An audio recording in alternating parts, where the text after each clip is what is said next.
10 महीने होने जा रहे हैं कोरोना को लेकर। सिर्फ एक संदेश देने में भारत सफल नहीं हो पा रहा है कि एक दूसरे से 2 गज की दूरी पर रहना है, मास्क लगाना है और हाथ लगातार साफ करते रहना है।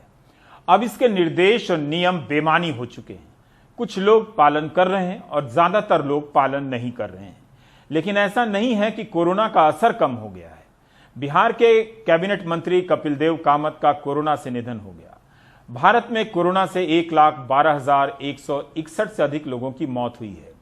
कोरोना के जो मरीज ठीक भी हो रहे हैं उन पर भी कई शोध हो रहे हैं, जिनके शुरुआती नतीजे बता रहे हैं कि ठीक होने के बाद भी ऐसे मरीजों को दूसरी कई बीमारियां हो जा रही हैं।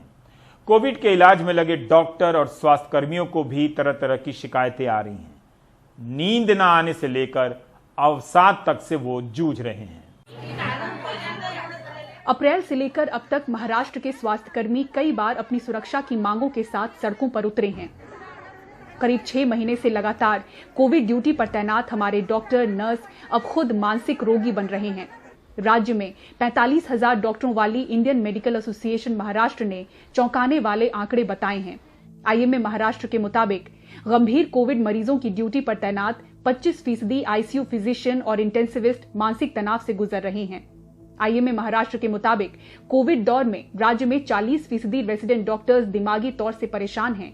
एसोसिएशन के मुताबिक कोविड तनाव के कारण स्वास्थ्य कर्मियों में शराब और सिगरेट की लत में 30% का इजाफा हुआ है। ये तनाव की वजह से काफ़ी डॉक्टरों में ये अल्कोहल की मात्रा या बार बार अल्कोहल लेना या स्मोकिंग बढ़ना, ये चीज़ें नज़र आ रही है। इसमें दूसरी भी बातें हैं, जो कम से कम जो डॉक्टर्स आईसीयू में काम करते हैं, ऐसे डॉक्टर्स में ये तनाव ज़्यादा है।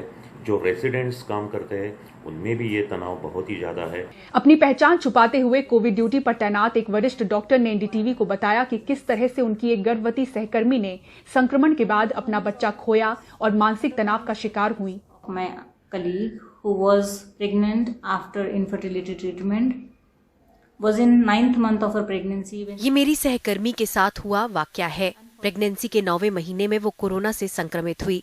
दुर्भाग्यवश उनका बच्चा नहीं बच पाया। वो यकीन नहीं कर पा रही थी कि उनका बच्चा अब इस दुनिया में नहीं है।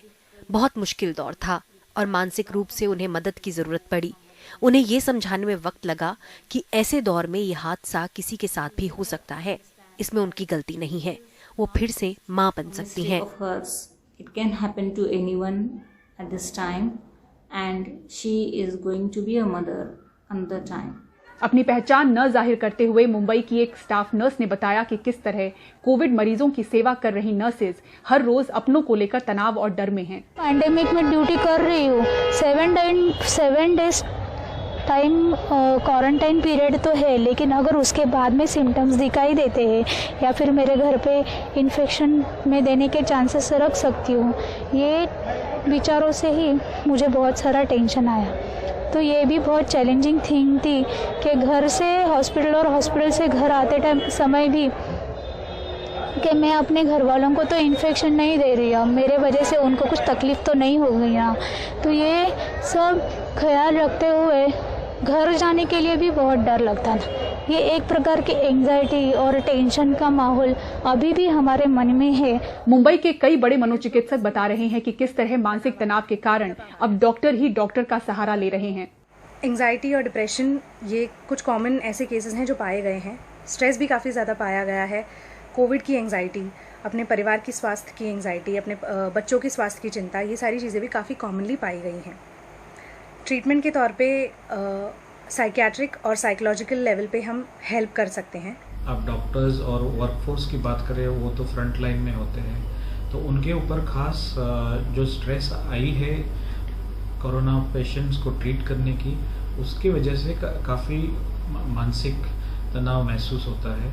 अनलॉकिंग के साथ बिना मास्क में घूमते लोगों को देख तो लगता नहीं कि इनमें कोरोना का खौफ बाकी है, लेकिन दिन रात कोविड ड्यूटी पर तैनात डॉक्टर, स्वास्थ्य कर्मियों के दर्द को सुनिए और जानिए तो शायद सोशल डिस्टेंसिंग और मास्क की अहमियत समझ में आएगी।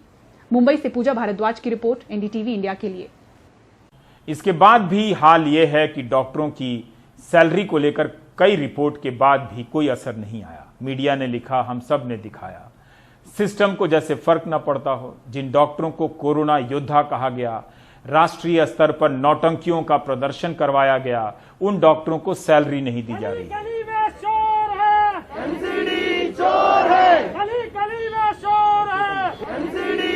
आज दिल्ली में उत्तरी एमसीडी के 4 बड़े अस्पतालों के डॉक्टरों और नर्सों का जंतर मंतर पर प्रदर्शन हुआ। उत्तरी एमसीडी के कई कर्मचारियों को पिछले 4 महीने से वेतन नहीं मिला है। इनकी संख्या 40,000 के आसपास है। इसमें टीचर हैं, सफाई कर्मचारी हैं, साथ ही हिंदूराव अस्पताल, कस्तूरबा गांधी अस्पताल और 2 अन्य अस्पतालों के मेडिकल स्टाफ हैं। 5,000 मेडिकल स्टाफ को वेतन नहीं दिया गया है। सिर्फ हिंदूराव अस्पताल के ही 1500 कर्मचारियों को सैलरी नहीं मिली है। इन्होंने उपराज्यपाल को पत्र भी लिखा, लेकिन कोई फायदा नहीं हुआ। पहले मई जून के महीने से प्रदर्शन कर 4 महीने की सैलरी पाई थी। मई जून में काफी प्रदर्शन किया था। पिछले शुक्रवार से ये डॉक्टर और नर्स फिर से प्रदर्शन पर हैं।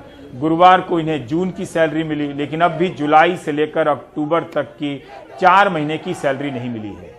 इस बीच इन्होंने कोविड के मरीजों का इलाज भी किया। सोमवार को दिल्ली सरकार ने बड़ा हिंदूराव अस्पताल से कोविड के मरीजों को दूसरे अस्पतालों में भेज दिया ताकि बेहतर इलाज हो। कर्मचारी कहते हैं कि महीनों से बच्चों की फीस, ईएमआई के पैसे, घर के किराए तक नहीं दे पा रहे हैं। ये वही डॉक्टर और नर्स हैं जिनके लिए आपसे कुछ महीने पहले कहा गया था कि थाली बजाइए, घंटी बजाइए। आप देख रहे थे प्राइम टाइम। नमस्कार।